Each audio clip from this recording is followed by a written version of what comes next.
So it's the holiday season, and of course, you may have that friend or family member that prefers to eat seafood around this time because maybe they just don't eat meat. You know what I'm saying?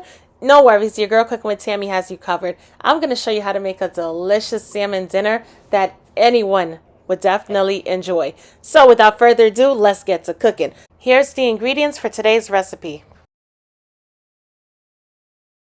First thing you want to do is get that salmon, rip it out of the plastic, give it a good rinse. Of course, we're going to use cold water. I like to add a good amount of salt to rinse my salmon off. I use the salt because it's rough in texture, and also it's going to kill those germs. Not to mention, it's going to take away that fishy scent from the fish. Of course, we know fish or seafood is supposed to have that smell, but if it smells too bad, then maybe you should run it back to the store. I'm just going to go in there, continue massaging the salt onto the salmon, both back and front.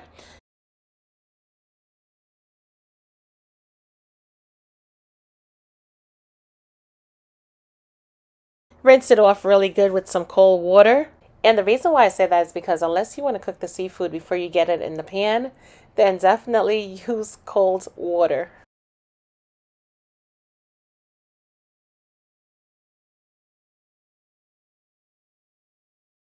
Once we're finished, we're going to place it onto a paper towel, pat it dry, make sure we get all of that water out of the salmon. Removing all of that excess water is really, really important, especially when it comes to browning or even searing your salmon. But for this particular recipe, we're not going to be searing it, but we are going to be browning it. Now that all of that excess water is out of here, we're going to cut a salmon about, let's say, 1.5 inches thick. Going to slice it on down. It's really, really important that your knife is sharp. Trust me, it's going to make the job so much easier. This is a lot of salmon. I'm not going to be making all of the salmon, so I am going to reserve maybe about half of the salmon in a Ziploc bag. Place it in the deep freezer. Main point is, my salmon is already clean, so all I have to do is just grab it out of the deep freezer whenever I'm ready, thaw it out, season it on up, and we're good to go. I'm going to use about 4 slices. This is going to be perfect, not to mention it's going to fit perfect in the pan. Main objective, we're going to drizzle a small amount of oil onto the salmon, of course. Massage the oil into the seafood really good. Once we're done, we're going to hit it with a small pinch of salt and pepper. Not too much, but enough, however. Always be sure not to add too much seasoning to the seafood, simply because seafood is really delicate and you don't want to over salt it.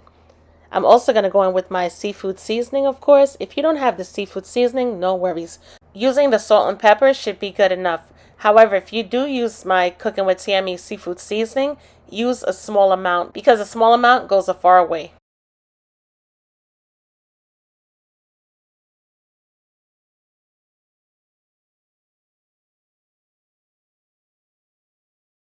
Let's pat the seasoning on in, make sure it's nice and stuck to the salmon.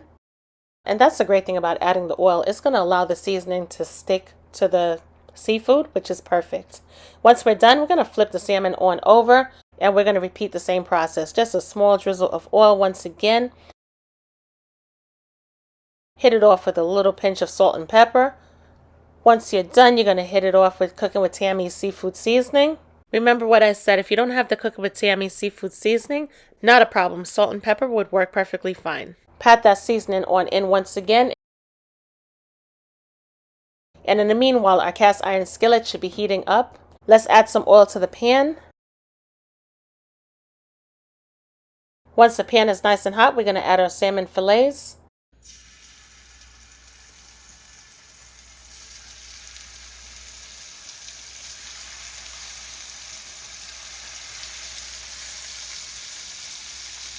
How do we know when our salmon is perfectly cooked? If you look along the sides of the salmon, it's going to start to turn opaque, and that's the perfect indication to go in and flip the salmon on over.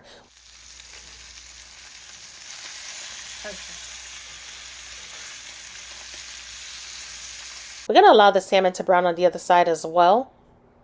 At this point, we want our salmon to be at least 90% cooked all the way through.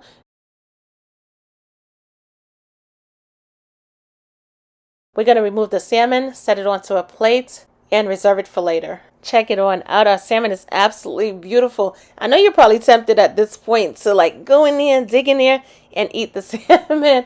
But listen, about 5 more minutes, we're going to be able to dig in and eat this salmon. I can guarantee it's going to be so delicious either way. But anyway, let's get back to cooking. We're going to reduce the flame to low heat before adding our butter. Luckily, there's oil in the pan from before, so that's going to prevent the butter from burning.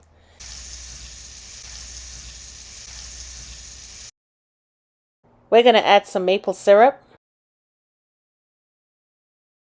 We're also going to add our reduced sodium soy sauce, along with our minced garlic. And we're just going to mix that in really good. Allow all of the flavors to be infused. If you have regular soy sauce on hand, maybe you can dilute it with a little water, simply because we did add a small amount of salt and pepper to our seafood. You don't want to oversalt the seafood by adding regular soy sauce, so I find that it's better to add the reduced sodium soy sauce. It creates a better balance. We're going to allow the sauce to come to a slow simmer, reduced by half. During the cooking process of the sauce, what I did was, once the sauce reduced, I took some of the sauce out before adding the salmon, placed it into a bowl, reserved it, and then we're going to re-add the salmon back to the pan.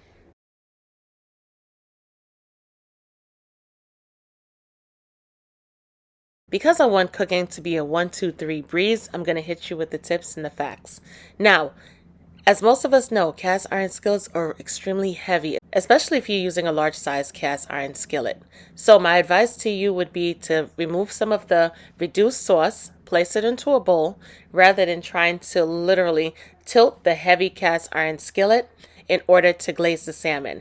As you can see, it's a struggle, right? So we're not going to do that. We're just going to simply place some of that delicious glaze into the bowl and pour it onto the salmon, just like this. Trust me, it makes the job so much easier and it's a lot safer. Let's stage the salmon on up. What I like to do is, of course, because it's the holiday time, you know, it's all about staging, of course. I'm going to take some cranberries. Yes, I am. And I'm going to place it onto the plate just like this. Once we're done, we're going to drizzle on some of that delicious maple glaze.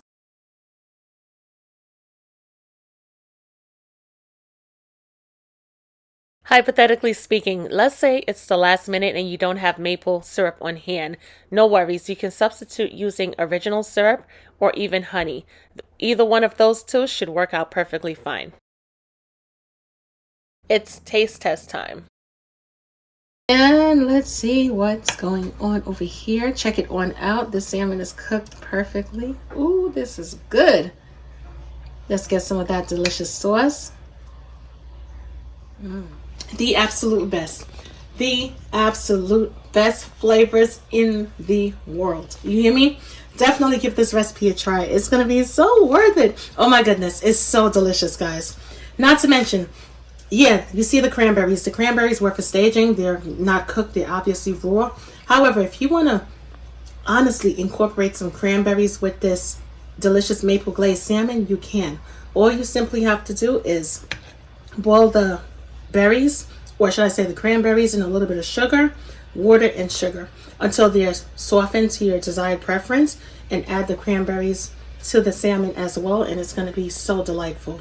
But nevertheless, guys, this salmon right here is, oh my goodness, definitely holiday worthy. Anyway, as always, I'm your girl Cooking with Tammy, and I will definitely catch you in another video. Talk to you later. Bye, guys.